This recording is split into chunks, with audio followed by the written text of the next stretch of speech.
오늘도 미끄러운 길, 또 추운 날 헤치고 나오신 여러분을 칭찬하고 또 축복합니다. 오늘 같은 날은 출근 시간에 11시쯤 되면 참 좋겠다, 이런 생각도 들 수 있고요.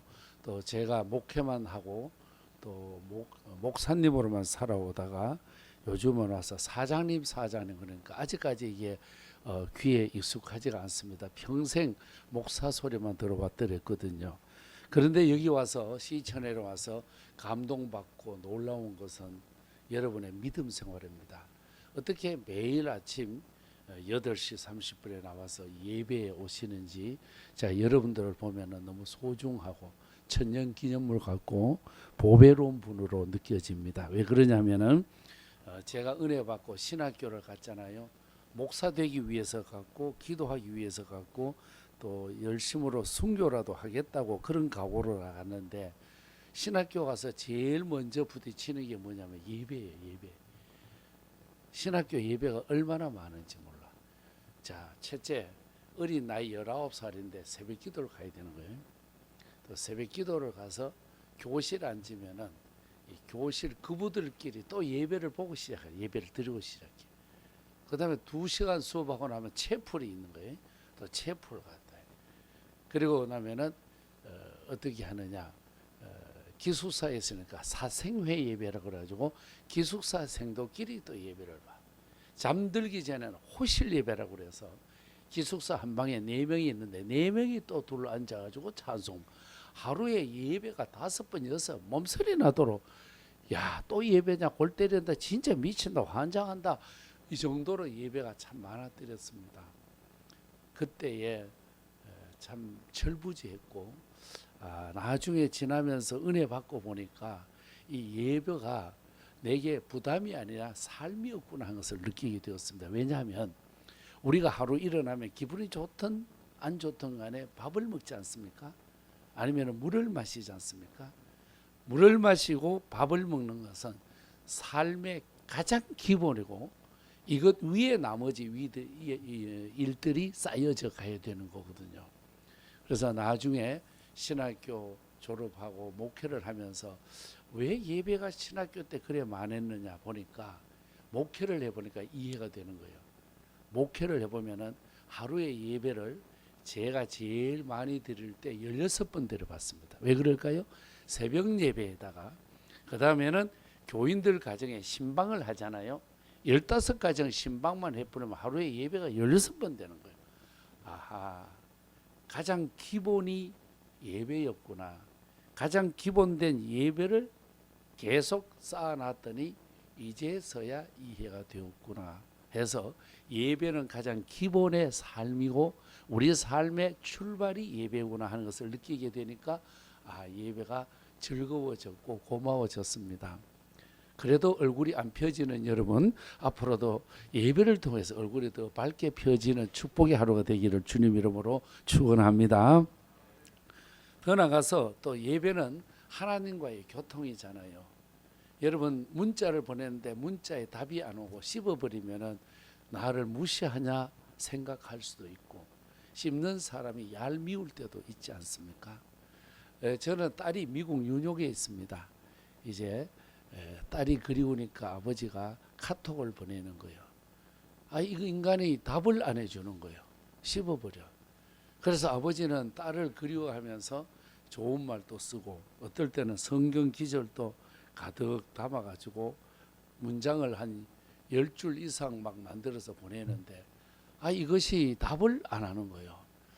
참 기분 나쁘고, 앞으로 용돈 주나 봐라. 앞으로 고춧가루 보내주는 거 봐라. 앞으로 신발 보내주는 거 봐라 하다가 그래도 안 온다.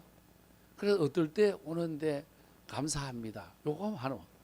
그것도 귀찮아지고 감샤 이것만 오고, 어떨 때는 이모티콘 하나 타고 참 더러워 죽겠네.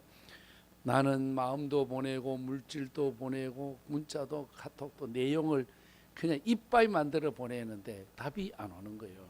와도 이모티콘 하나 오고 참 기분 더럽다 이런데, 어떨 때 뭐 또 얘기하면은 답이 한 동그라미 한 개만 와요. 이게 뭔지요? 응. 참 예스 그 뜻 아닙니까? 어떨 때는 동그라미 한 개 기억하네. 뭐죠? 오케이. 참 보면은 내 딸이지만은 어떻게 지엠이 닮았냐, 어떻게 이럴 수 있느냐 하는 생각이에요. 이제 문제가 생깁니다. 그렇게라도 제가 보냈을 때에 하루 만에라도 동그라미 한 개 오는 게 나한테는 기쁨인 거예요. 안 오면은 얘가 뭘 하느냐, 고민이 있느냐, 걱정이 있느냐, 이 딸이 뭐 어떤 상처가 있느냐 이런 생각이 드는 거예요. 그래도 동그라미 한 개라도 기다림 속에 동그라미 하나는 복음이에요. 복음. 사랑이라고 해서 내리사랑이지 않습니까? 이 내리사랑 속에서 내가 사랑을 내려보냈는데 거기에 대해서 동그라미 한 개라도 왔을 때 마음에 평화가 오고 별일이 없구나. 그러면서 내가 안정된 마음으로 지낼 때가 있습니다. 예배가 그런 것 같아요. 하나님이 세상을 이처럼 사랑하사 독생자를 주셔서 우리에게 구원의 길을 주셨고 이 세상 창조한 모든 창조 작품을 나에게 주셨고 그래서 우리에게 신앙 고백이 네 가지가 늘 있어야 되죠. 창조 신앙 고백. 하나님이 창조를 하셨다. 그 다음에는 나와 함께하는 임마누엘의 신앙. 내가 부족하지만 하나님이 나와 동행하고 계신다. 세 번째는 내 속죄, 죄의 용서함에 대한 그리고 기도 응답에 대한 확신. 마지막 하나는 영원한 천국에 대한 확신. 이것이 있어야 되는데 우리가 응답이라고 하는 것이 뭡니까? 부활의 주님, 다시 오실 재림의 주님, 또 내가 주님 앞에 가야 될 영생의 문제에 대해서 다시 고백하고 하나님 앞에 감사하는 것이 예배가 아니겠습니까? 우리 시체에서 이렇게 함께 만났는데 저나 여러분의 이 만남이 늘 내 영적인 삶이 행복해지기를 주님의 이름으로 축복합니다. 야, 내 골 때린다 또 해야 되냐? 이것보다 어차피 시작된 나의 삶을 내가 나를 아름답게 만들자는 거죠. 여러분 얼굴에 화장을 누가 해야 가장 안정되고 좋겠느냐? 자기가 해야 되지 않겠습니까? 자기 스타일로 만들어 가야 되지 않겠습니까? 그처럼 이 세상에 가장 소중한 내 인생 우리 시천에로 왔으니까 내가 일단 여기에 대해서 감사하면서 살자. 예배가 뭐예요? 물 한 잔 마시며 하루를 시작하는 것 주스 한 잔.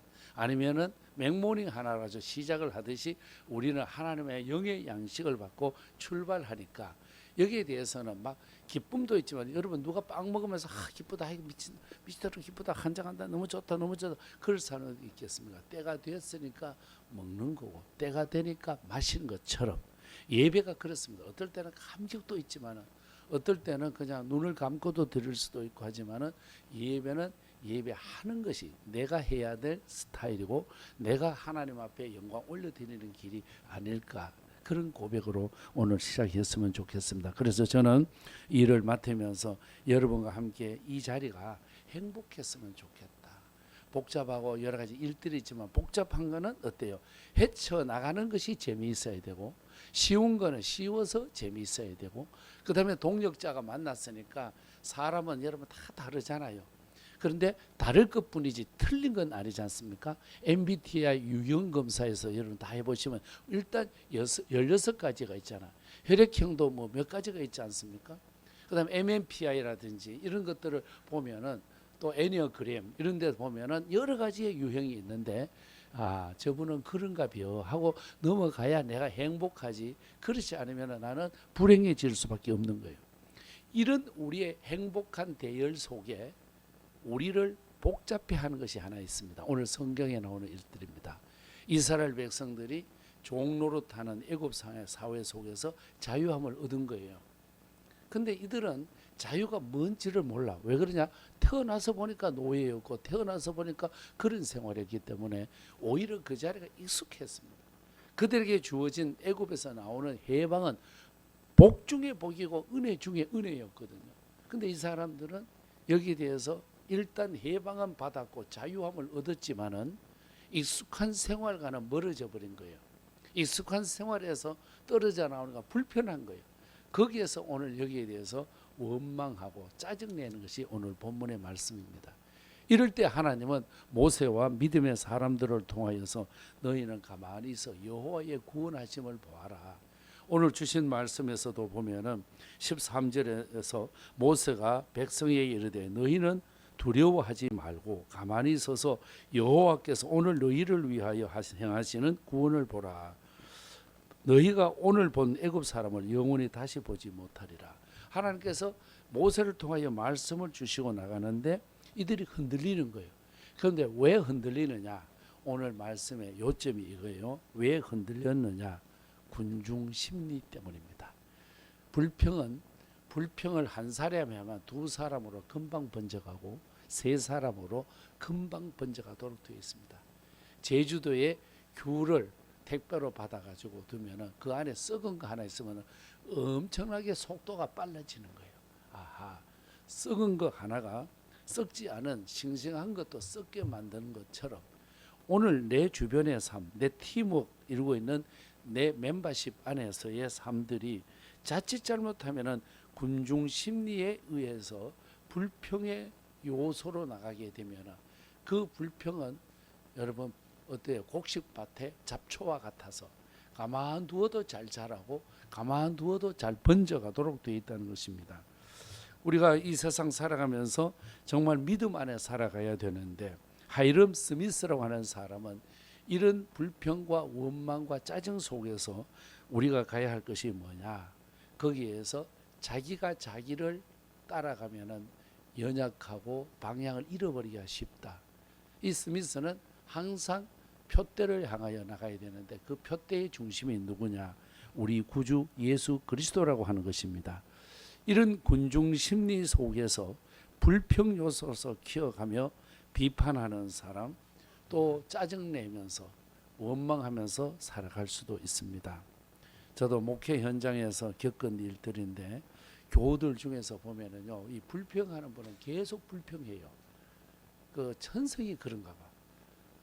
아무리 그래도 목회하면서 제일 고마운 분이 어떤 분이냐? 긍정적인 사고로 감사하며 사는 분이 그렇게 행복하고 저 목회에는 도움이 되었고 힘이 되었더랬습니다.